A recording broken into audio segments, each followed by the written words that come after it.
Well, thank you for coming. I guess this is my official welcome. Welcome, hello.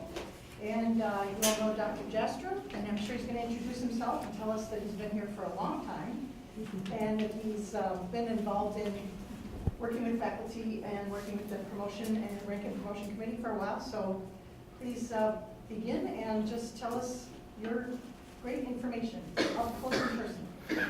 All right, I am Nathan Jastram. I've been here since 1999. Seems like just yesterday. I have been working with faculty in various areas. Years ago, faculty chair, working with the handbook. More recently, even today, on the faculty rank and promotion committee. And so some of the concerns that you're raising, questions that you have, are things that I've worked with as well. Including working with the administration to try to clarify and in some cases improve the policies that we've had before. So let me start out with your questions, and this is what's governing today's section. And I'm not going to be talking the whole time, so as questions come up, go ahead and ask them. We'll have time to cover the questions that you have. Yeah, go ahead. Are we using the digital measures this time around? I'll turn to Dr. Dvorak to, is it Jacques or is it Dvorak? I've heard that. It is Jacques. Okay, Dvorak, to explain that, yes. Okay. Do you want to just give a short response? At any time, I'm sorry, just wondering if we're using that or not yet. We will be using it. Right now we have a pilot group that is entering data into the system. We're making some tweaks in the various screens that we'll be looking at. But our goal is that everybody will get access to digital measures by May 1st and use it for the annual evaluation that you have this year, which we're going to do during the month of June. And then Dr. Jastram has spoken for the Rank and Promotion Committee and said that they want to use it for the rank and promotion process this fall. That's my understanding. Mm-hmm. So they will be able to go in to run reports from the system and be able to see everybody's information. I don't know if that answers your question. Yep. Yeah. So rather than having to create your own portfolio in the committee, you can tell them that I've seen where they have people turn in 3 binders like this thick full of all their stuff. They'll be able to get a very brief report, which will have your teaching, scholarship, and service accomplishments in it in one kind of more streamlined document. All right, so we won't be able to answer a lot of really specific questions about that since it's not up and running yet for everybody, but we'll talk about the general process, the questions that you have on that process. So as I look through the questions that you submitted on the survey, they fell into 2 large categories. One category was asking for general information about the rank and promotion process, and then the other category is asking for specific information about how to make effective portfolios. So that we'll divide the talk into those 2 areas, and anytime a question comes to your mind, it'd be a good idea to raise it right then, because if you don't, you'll probably forget it by the time we're finished. So let's work with that. Here are some of your questions. I'd like to learn more about the promotions process, overall the rank and promotions process, what really happens in the rank and promotion committee, the unvarnished truth. Oh boy, I can see myself getting hot already here. Unvarnished. The process of rank and promotion, more detailed information about advancement decisions process, general insight. So those are the words that you gave us to work with for this first section. So let me start with some general information. Your best source of that general information is the faculty handbook. Now, unfortunately, the faculty handbook spreads out these comments in several different places. So you might think you know everything there is to know about rank and promotion, but you might be missing a whole section of that. Thankfully, now you can access the rank and promotion or the entire faculty handbook on the web. It's in the faculty tab of portal. Under faculty resources, is it something? Actually, it's not. It's in the employee tab. Employee tab. Employee tab on the right side, right Other column. employees besides faculty can get access. That's right. So it's only published in one place, but it's in the employee tab on the right side, and there you can get the latest edition. If you have downloaded an earlier version of the faculty handbook, you should make sure that you're working with the latest edition, because not only can faculty change that handbook, but it's also an administration handbook, and sometimes the administration will change sections without going through a faculty vote or anything like that. So it's really important to take a look at the latest edition, which is what will be posted on the web. So as you look at that, look at, I'll give you numbers here in case you want to write them down, 3.345, and then look at 4.106 all the way to 4.128. That talks about faculty ranks. 4.106 to 4.128. And then the next segment is 4.300 all the way to 4.306. So those are the three sections. The first one just tells you the makeup of the committee. The committee is made up of all the deans of the schools that we have here, plus 3 faculty members that have the rank of full professor. And they change those faculty members in a staggered way so that you're always voting for 1 new faculty member every year, and then their terms are staggered every 3 years. By the time a faculty member has been on there for 3 years, in the 3rd year, that faculty member becomes the chair.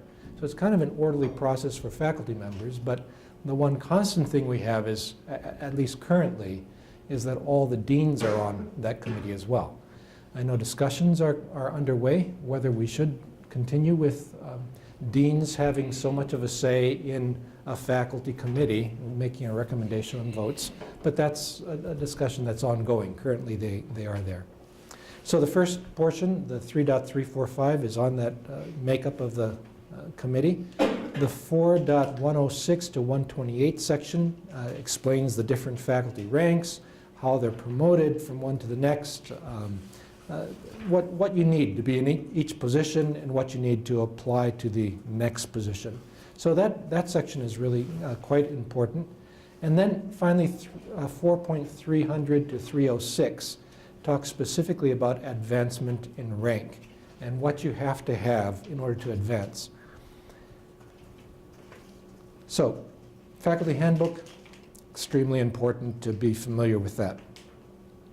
Changes have been made in these sections during the time that I've been on the committee, which is just the last 3 years. For instance, before I was on the committee, the vice president for academics could make memoranda of understanding with new faculty members and say, well, given your life experiences, I'm prepared to count that as equivalent to 2 years at such and such a rank. So you'll be able to apply for your next promotion in an abbreviated amount of time. And that's really important for some people as they're coming on, maybe if they're senior members of their profession or something, say we don't want to wait the number of years that the handbook would require us to wait. That caused some difficulties because these memoranda of understanding were sometimes known to the VP of academics, but not to the rank and promotion committee. Could be that the rank and promotion committee had a different impression about whether they should have been granted. And so it caused some friction between the committee and the vice president of academics. That's now been changed. So he no longer has the authority to make that type of memorandum of understanding. What he can do is decide what rank, what initial rank the person should have when that person comes to the university. And he does that in consultation with the department chair. So maybe you've been teaching at another institution as, say, an instructor, but one of your conditions for coming here is that you're not going to come as an instructor, but you would come as an assistant professor. Well, the vice president of academics has a right to say, we're going to bring you on as an assistant professor of assistant professor rather than as an instructor level.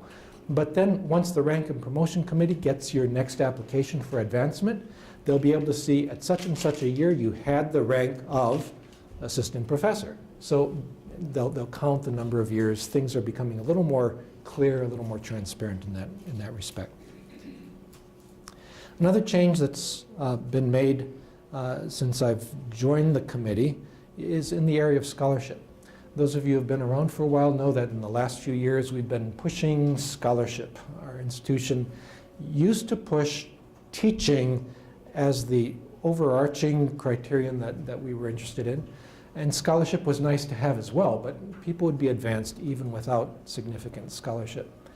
Now scholarship is becoming more important. Our faculty load has been redefined, less teaching is required, and that also plays into the promotion process.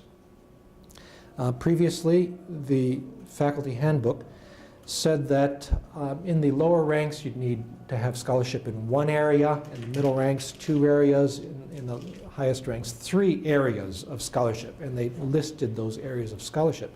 So you can kind of count. Does this person have an article? Has this person made presentations? Are they doing like shows in art or whatever, and different areas of scholarship like that. So that was the previous method that was used. And then for a brief while, we tried numbers of artifacts. Like, do you have this number of scholarly artifacts that you can produce? Articles, books, presentations, whatever. And the numbering system now has been replaced by a more generalized statement. Are you at a beginning level of scholarship, which is all you would need for the lowest rank the rank of assistant? Do you have an emerging record, which is what you'd need for an associate? Or do you have an established record of scholarship that is commensurate, is that the word, commensurate with the rank as the committee members understand that rank? So it's not as clearly defined. If we define things too clearly, you could just throw your application into a computer program and realize at the end, yeah, he has 1, 2, 3, 4, 5, therefore that this person will be promoted. And there's a little bit of judgment that remains from the members of the committee. Yeah.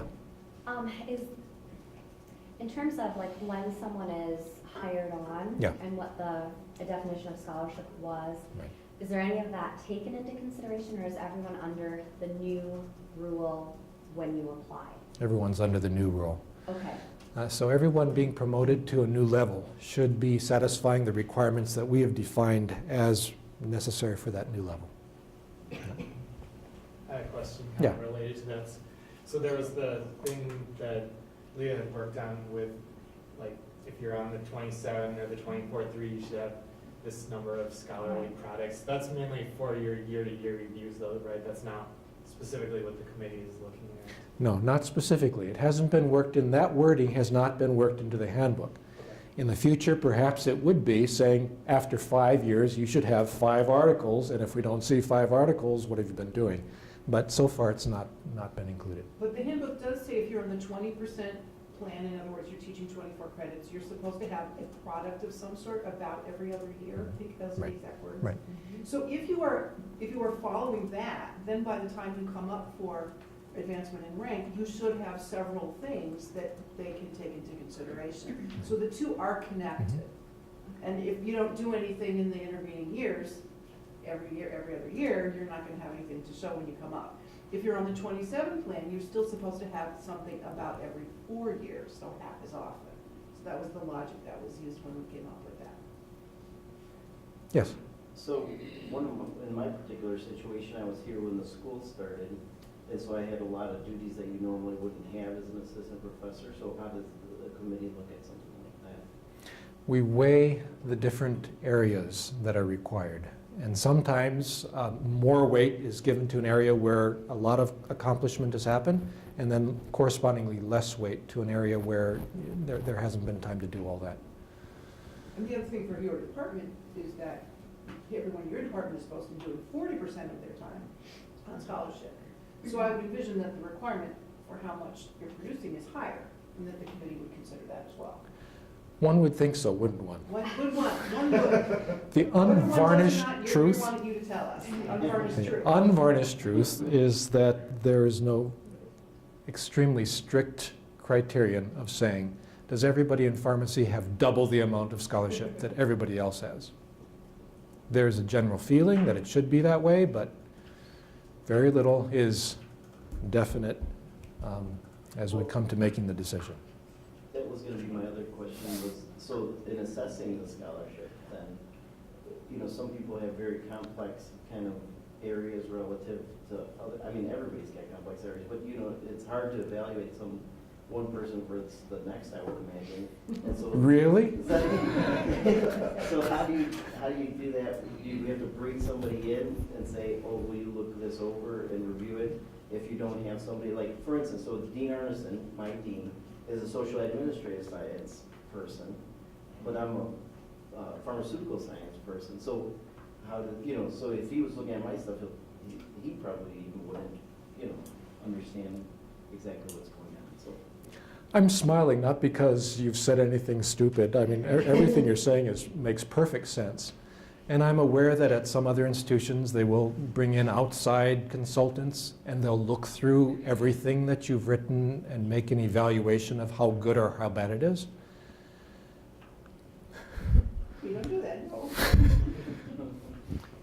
You're right. We don't do that.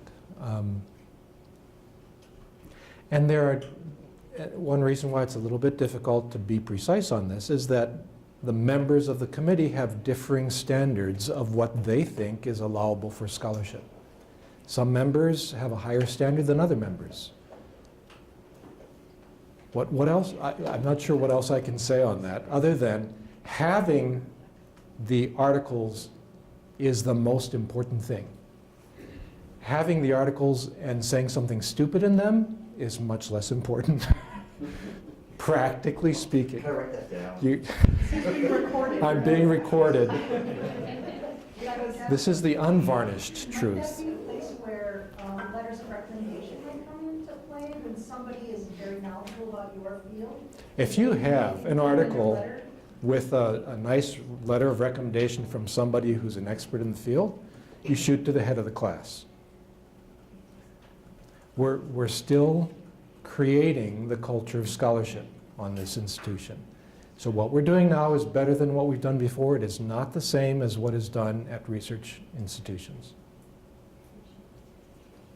I have a question related to what part does your academic work, like obtaining your doctorate, play in that? So if that was my scholarship for a period of time,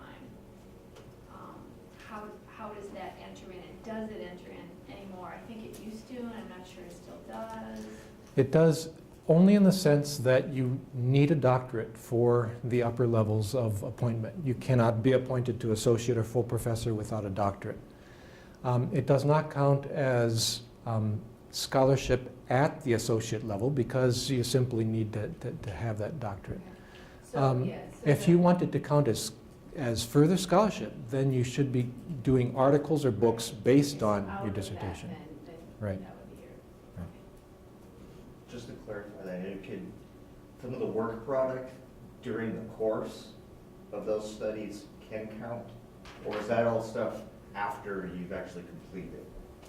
Does that make sense? Would you run that by me again? All right, so in terms of the product that you create that would go toward your scholarship, does the work product that you produce as part of the program you're in, those scholarly activities, can that count? Like if you present a poster on your dissertation while you're in the midst of doing Or like the thesis, that kind of thing? All right, I should back up on this. To become an assistant professor, you need your doctorate. At that level, having worked on your doctorate does satisfy the scholarship to be assistant. But, excuse me, associate, thank you. I do rely on Tom to correct all my mistakes. To become an assistant, is that, You can be appointed as an assistant professor without a doctorate. To be an associate professor, Thank you. you have to have it. thank you. Yes. So, as you're getting your doctorate, if you're getting it during that period of time in a proper way, that can satisfy the scholarship that's needed. It has in the past, at least. But certainly from going from associate to professor, you could no longer say anything about your doctorate. That's all been used up.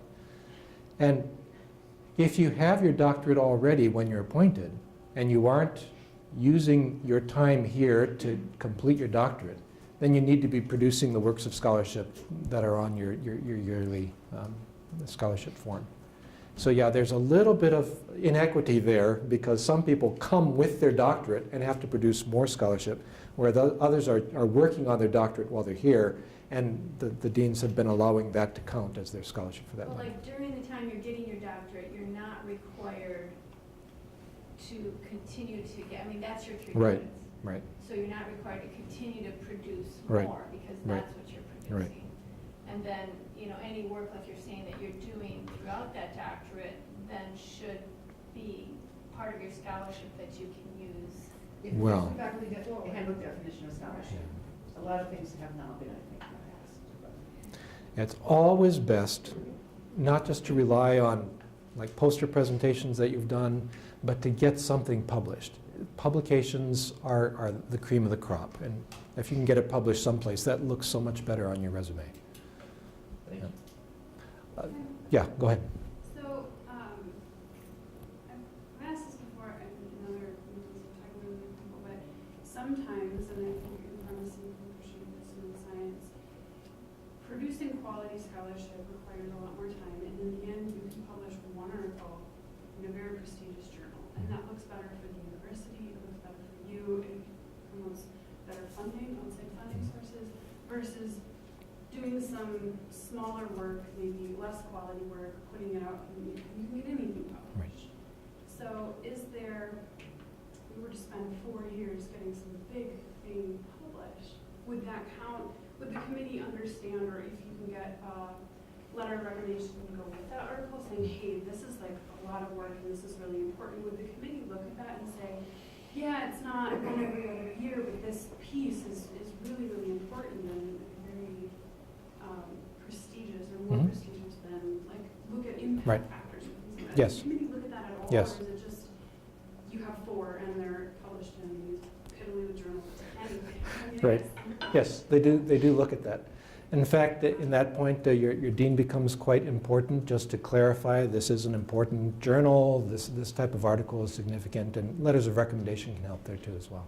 Okay, so it doesn't, in that point, it's not quality versus quantity? Yes, but quality without production is not worth much. You can say, I've been doing tremendous work, and I hope to publish it one of these years. And you say, well, when you do, let us know. In fact, well, no. So many things I can't say. We can turn the camera off. No, I can't say it anyway. If you are working on a large, long-term project, hopefully you could at least do do a poster or something kind of intermediate along the way That can help. that would at least, I mean, it still is we do count that type of scholarship too. I mean, that still goes through Right. a review process, and even the one that we have on campus here. Mhm. So. It's better than nothing. Get something out rather than just your statement of your brilliance.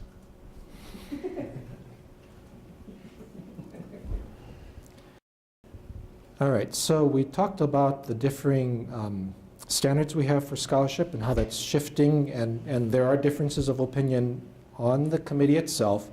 Our handbook talks about the Boyer model of scholarship, and some faculty members are more comfortable with certain of those categories as counting fully for scholarship, and others are less comfortable. I think it would be accurate to say that getting publications out, getting the standard sorts of scholarship out, count very heavily in everybody's mind. Some of the other types might count a little bit less heavily in at least some of the members' minds. The handbook also includes some language, rather new, about different levels of faculty rank, defining some levels as initial levels and some as continuing levels of appointment.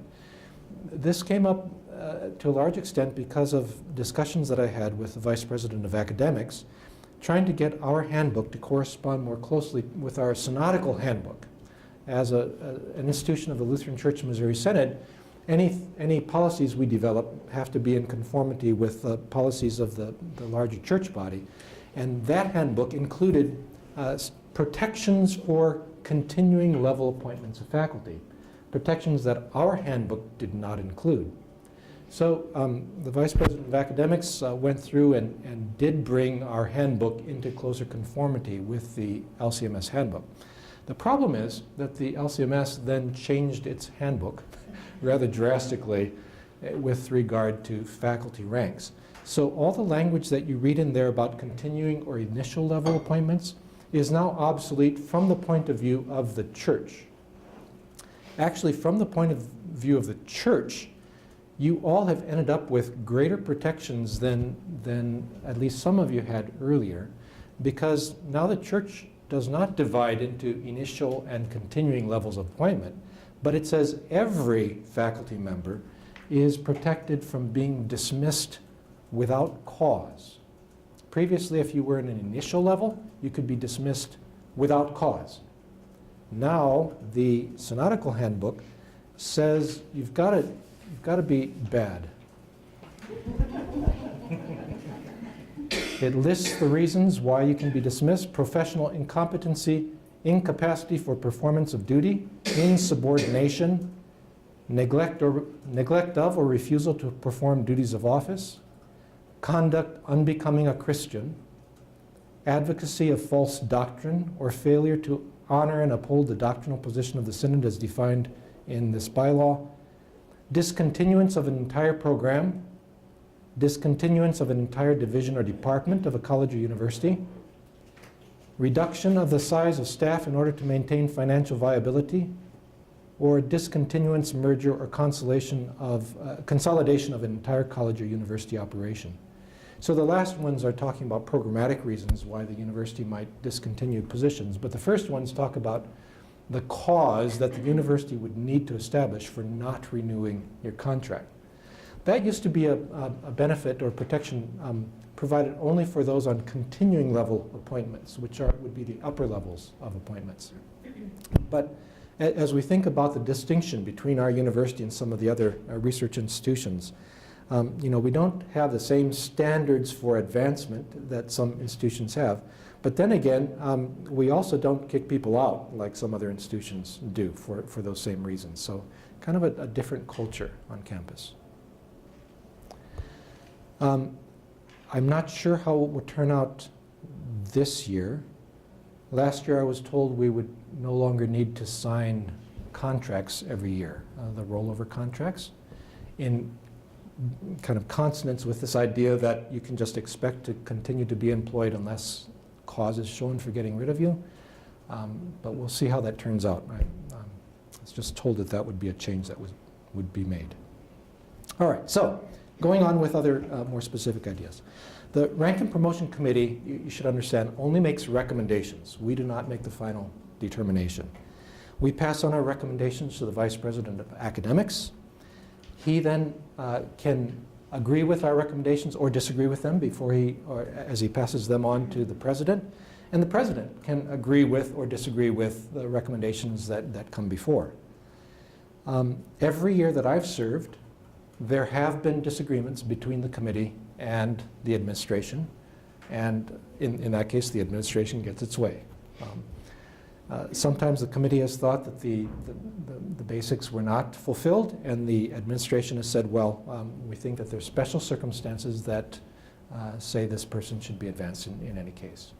So just so you're aware of that. The Board of Regents, at least in the past, was the final authority. They would consider all the recommendations, including the President's recommendation, and then make the decision. I'm not sure that that's happening anymore. It could be that our Board of Regents is working more on a policy-based governance and just saying whatever the President decides is the way it's going to be. So practically speaking, the President makes the final decision. Some statistics. In the fall of 2011, we had one person applying for advancement from instructor to assistant, 9 applying for assistant to associate, 4 applying for associate to full professor. In the next 2 years, we had a total of 20 people applying for advancement. 4 at the first level, 8 at the second, 9 at the third. Or in our last year, 2 at the first level, 10 at the second, and 9 at the third. So realize we're getting about 20 applications per year. That seems to be the recent amounts. And the question is, what then happens to these applications? Well, they're placed on a cart, kept in the academic vice president's office, and all the members of the committee have access to that cart. Some will go in, day after day. Others will kind of make a marathon session of it and go through these in just a few days. For my purposes, I can't keep all this information in one place in my head, so I have a database where I have various forms, various fields, including the rank that's being applied for, and then a summary of requisites for that rank. And here's a very, very basic summary. If you want to go from instructor to assistant, you need a doctorate or 3 years of experience. If you're going from assistant to associate, you need a doctorate and 5 years as an assistant. If you're going from associate to full, then you need 5 years experience as associate, and of course the doctorate you had to have before that. And all of these require at least 2 years at Concordia University, Wisconsin. So you can get some of them elsewhere, but at least 2 of them have to be from here. All right, so that's one field, and I check off whether the data supports this person's application on that basic level. The next one that I put down in my field is integration of faith and life, something that we say is important for our faculty. And I have a scale of 1 to 4. What does the evidence supply for integration of faith and life? And for this, we can use student rating forms. They have a section where they talk about how you integrate that in your teaching. It can talk about chapel attendance, personal statements from the applicant, or involvement at church as they supply in their portfolio.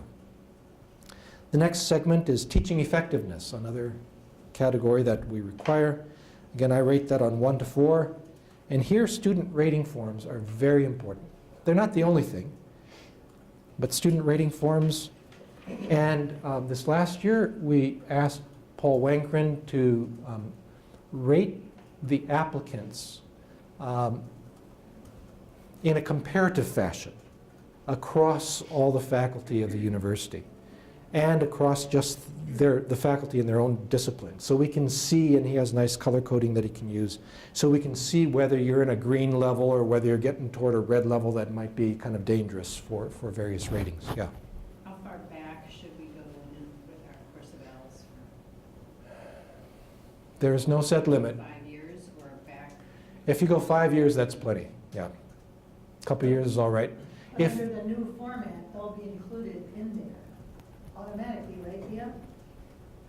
Not everything from all the evals will be included. There will be some composite scores. We're going to ask for learning and challenge scores, which are composites that Paul puts together for us. And then there's a faith and mission composite score. And those will get fed in from Banner automatically.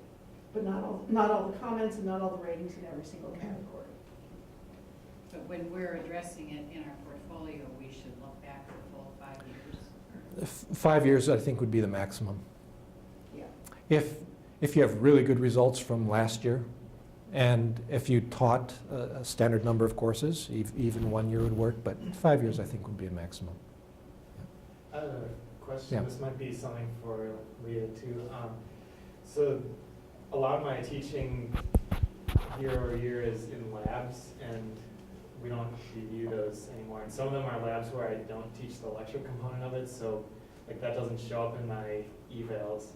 Is there any chance of us getting that back into the evals? That's a Yeah, I question have a for- problem with that too, because I have classes that have lab in the name, but they're a full 3-credit course, and that's the only course they have. And I just discovered that there have been some of those have not gotten an eval just because they have that word in the name. I don't know what the rationale was for not doing labs. I thought we did do, when I taught labs, we always did both lab and I lecture. think Do you when know the why? course, I don't know if this was the reason, but it seemed like it happened when course eval was kind of being passed around between departments, and there wasn't really a good leader for it for a while. Well, we can ask to have that back if that's the will of the faculty. And I don't know I if think Paul for will our do it. department, There may be some technical reason we can't, but if there isn't, I don't see why not. The other thing I'll just put in here is it's always good if you have done your own evals, and especially if you know that they're not gonna be done for you for some reason, please do your own, and then you can include that in your portfolio. And it can be as simple as, tell me one thing I'm doing that's going well for you in this class, and give me a suggestion for something I can improve. And that formative feedback you should be seeking anyway, and then you can certainly include that. Okay. So you can take the initiative to do that yourself.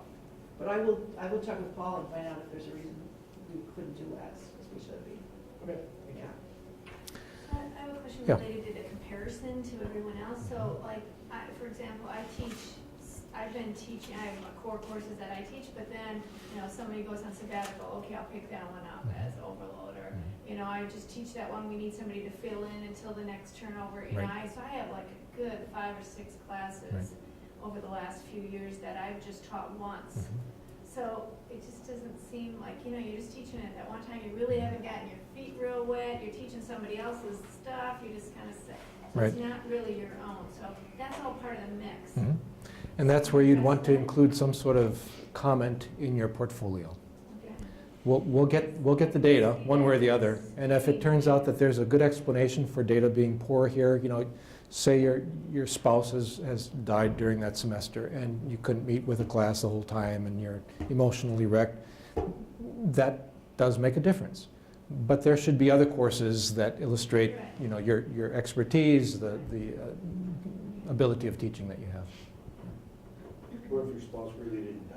Doesn't matter, just lie.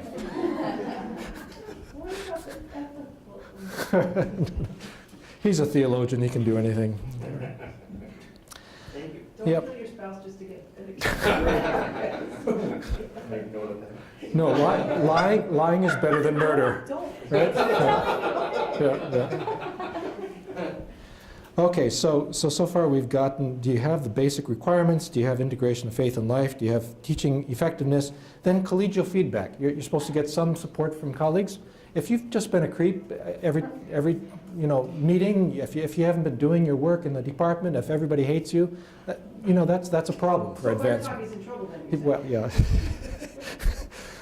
But it helps to have positive feedback. That shouldn't be too difficult to get.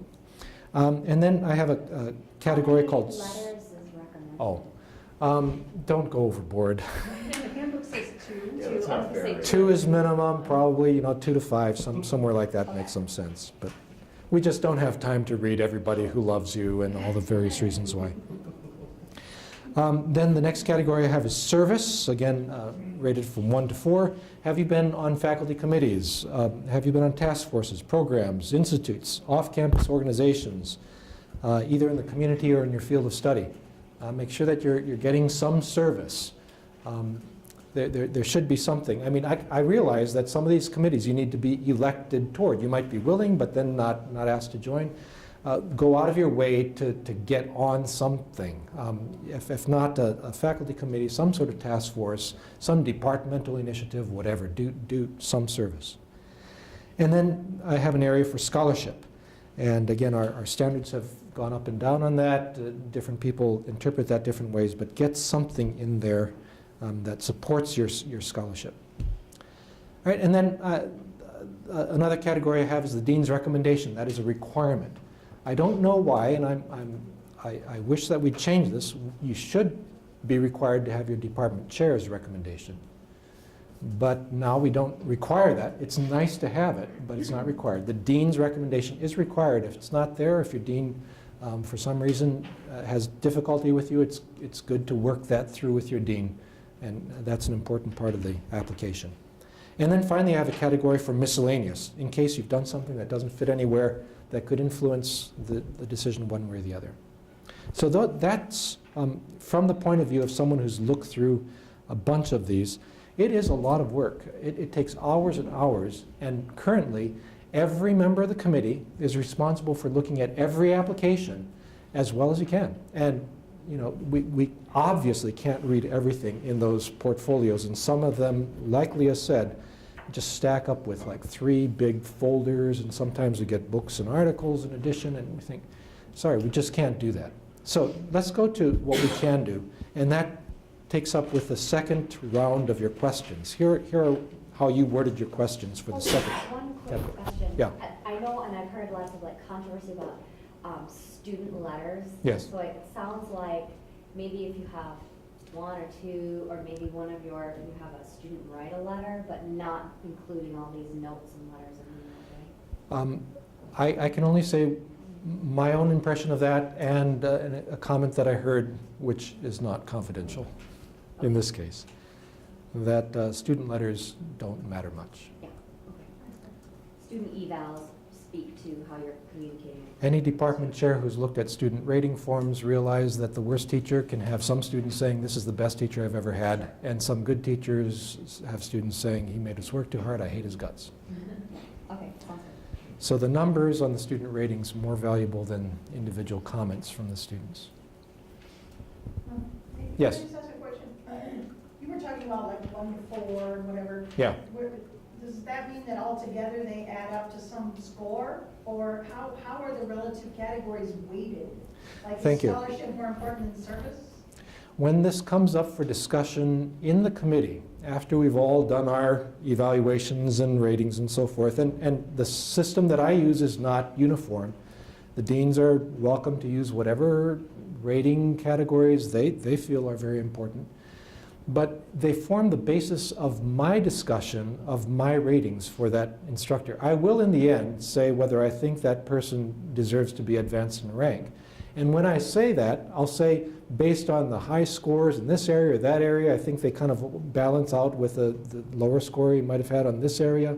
So it's for the discussion aspect. It's not an official tally that you add up, and if you get the score over 50, then you're promoted. So Nathan, just to clarify, is this system you use just yours? Yes. Or does everyone on the committee use it? Nope. So what do other people do? They make their own evaluations based on what they think is important. Because I know there's some people who come in the night before your meeting and haven't looked at anything, because they're in our office, and they're frantically paging through. I'm not sure that they're all as organized as he is, Paul. That's a bit too unvarnished, I believe. That's, I'm not saying who. So, is there a, not a quota, but a limit, for No. instance? Okay. So everybody can be promoted? everybody can be promoted. Yes. In lieu of your time, is it better to be concise and have it all just, and maybe this online system will help with that? Or is it better to just put it all in there and then, if you're looking at 3 binders this tall, people, the committee might miss some important things versus kind of like what a cover letter is to, an application or a resume. Is it better to have something like that that really just highlights your stuff? Hey, if you want to dig in, it's on page 52 or whatever, but here's kind of like the highlights. Yes. Sometimes called executive summaries. Yeah. Very welcome. Okay. Executive summaries by themselves as the complete record don't work very well because you could be lying through your teeth and we don't have the time to check up everything. But if you do like you say, this is how I'd respond to this segment, and the information, if you want it, is on page so-and-so. That's very helpful. Yep. But again, the digital database is going to change all this, so I can't advise you specifically there. So here are your questions, just so that you know that what you wrote is being heard. I'd like a bit more understanding as to how the decision for promotion is made. What are the important things that the committee looks for? I'd like to gain a better understanding of the process and what the committee is looking for. A clear understanding of the rank and promotion process in order to prepare a successful application and portfolio. How to put my portfolio together asking for promotion. I have about a year before I can apply for promotion, so I want to see what I can do during this time to build a strong portfolio. Tips to preparing a successful portfolio. How to understand the reader's perspective when preparing a portfolio. I'd like to dispel common myths about the process and what is expected. So those are the comments that we received. Focusing on the portfolio, when the rubber hits the road, what are we looking for? Concise summaries are very helpful. I have not experienced any applicant who's been denied because he was too concise. I have experienced laughter and, well, I won't say derision, but chuckles about people who submit too much.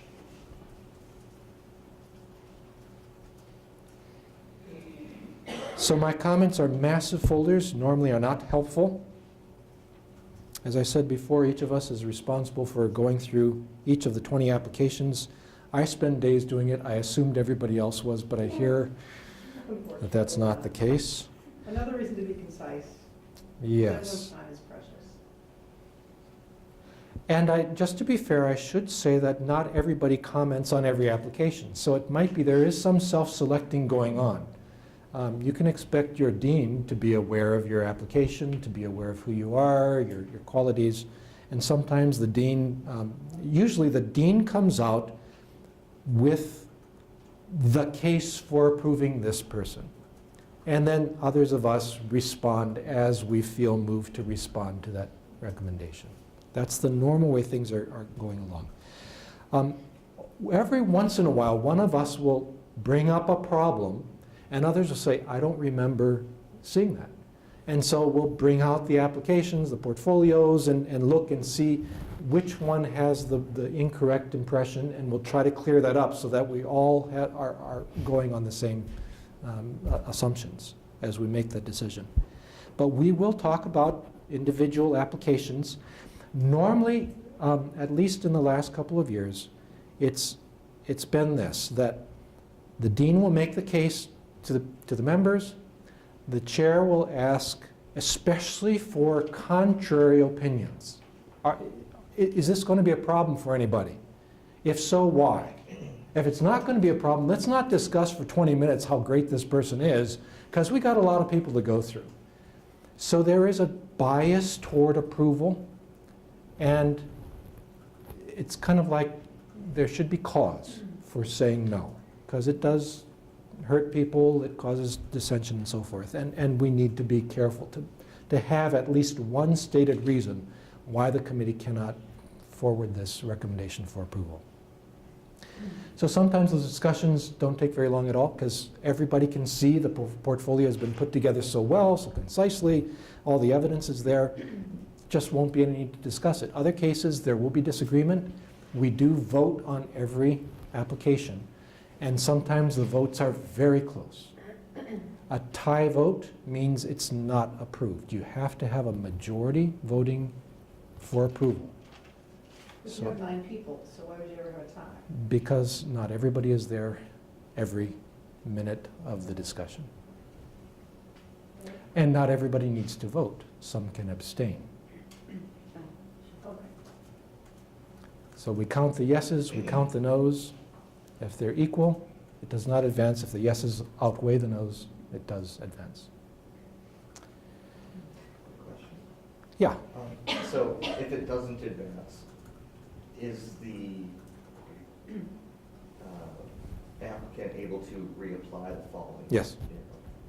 year? In fact, often the reason it doesn't advance is because there's a deficiency in one area, and that deficiency will be explained at least very shortly to the academic vice president, who should pass that on, I would think, to the applicant, so that that applicant knows how to improve the application for the next year. If a person says, you know, I have this great article, it's taken me 4 years, I'll publish it next year, we might say, well, then apply next year, right? And then you'll have the data, not just your own statement of your own brilliance. All right, so let's leave the last 10 minutes for your own questions, further questions. Yeah. I was concerned about what you mentioned about the relative belief in the importance of scholarship that might be in the different categories. Yes. And in the South, we are very interested in encouraging people to do a scholarship of teaching and attempt to teach the rigors of that scholarship.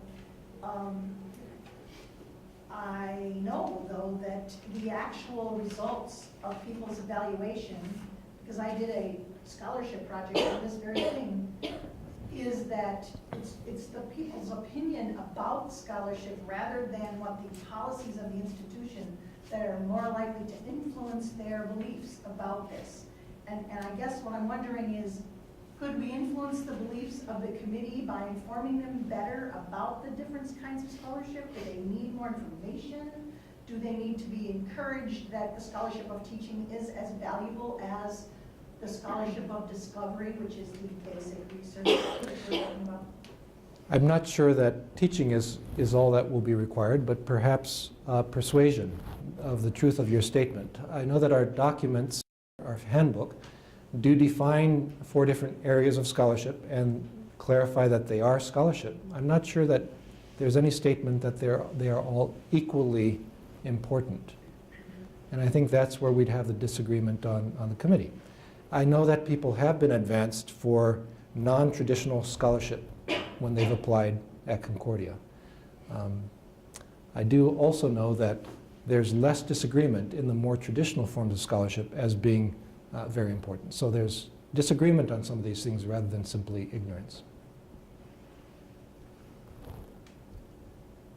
So that's a very important point, because I don't think that I've been led to believe that, I mean, I was assuming that because they were all there, that they're all valuable. So you're saying that maybe because it doesn't say that the committee has the opportunity to say, like, one of the issues that I know has been raised is people in the sciences, when they don't have laboratory facilities, they don't have the things that you might have at a research institution to, research assistants, to really do the kind of basic research that is required.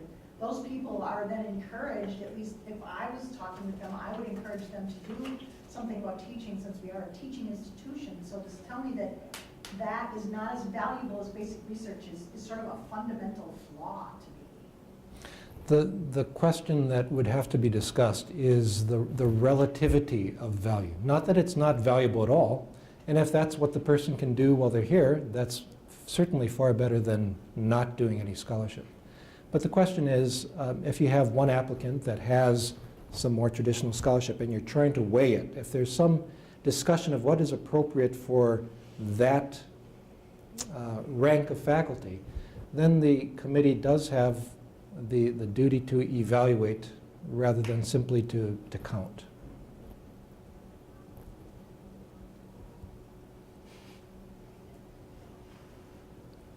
Other questions? Certainly we haven't answered all the questions that you've raised.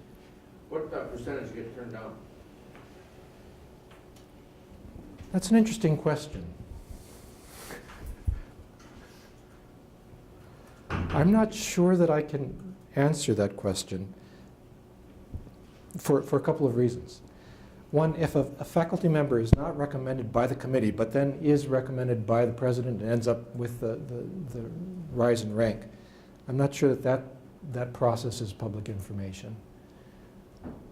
And secondly, I haven't been diligent in following up on all the recommendations to see how many of the committee decisions have been overturned. I do know that every year at least one has been overturned, but I don't know if that's the whole thing, just because I haven't kept those records. Overturn as though the committee endorses and No, then but the president decides against, or the opposite? the other way around. Oh. We have a kind president.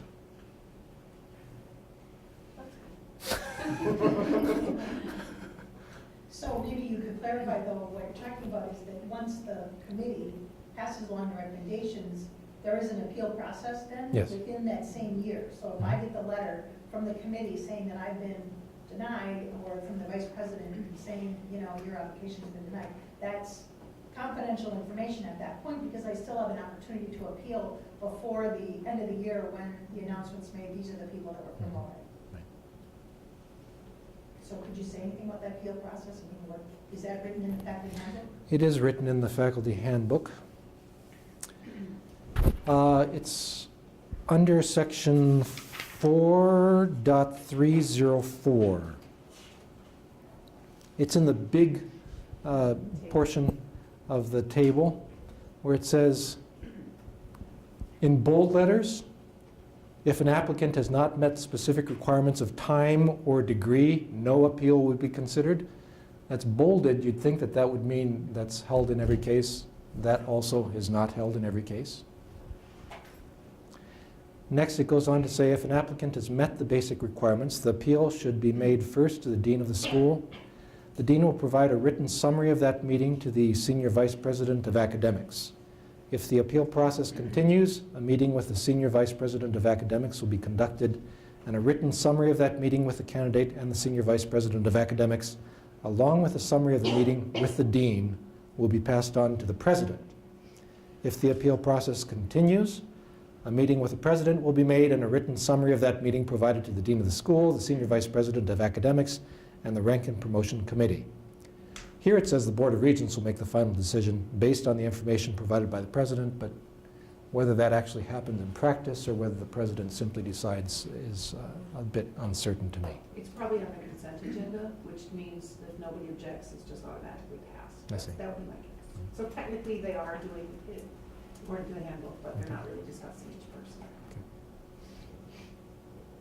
Ethan, I've heard, and maybe you can't answer this, so tell me if you can't, but I've heard that sometimes a dean will actually speak against a candidate from their own school. Have you ever seen that happen?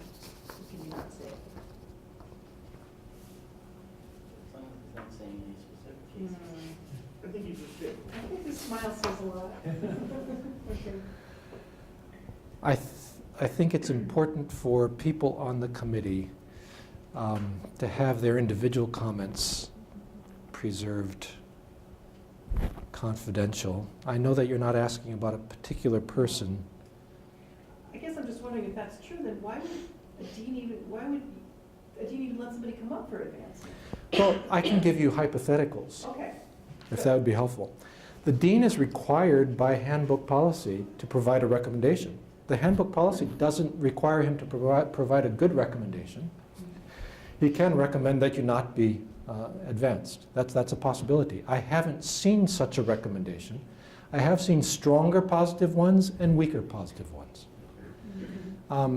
The dean is in a hard place because maybe the dean doesn't think that I'm not speaking about any person here personally, maybe the dean doesn't think that you deserve to be advanced. And yet he has to provide a record of recommendation, and he has to continue working with you in as productive a way as possible. So the dean might say, okay, I'll provide a recommendation, then might provide a recommendation that's not stellar, and then maybe we'll discuss reasons for that in the committee. But in the end, the committee could overrule the dean and say, hey, this person satisfies everything we need. Maybe there's something, personally a problem between you and that person. I'm not saying this has ever happened, but that's a hypothetical possibility. And the committee then could decide to recommend advancement, which means it would be wrong for a dean to say you can't apply for advancement, and I'm not going to submit my letter of recommendation. All right, I think we're finished. So I'd be happy to stick around for a couple of minutes if anybody has further questions, but other than that, thank you for being here. Thank you.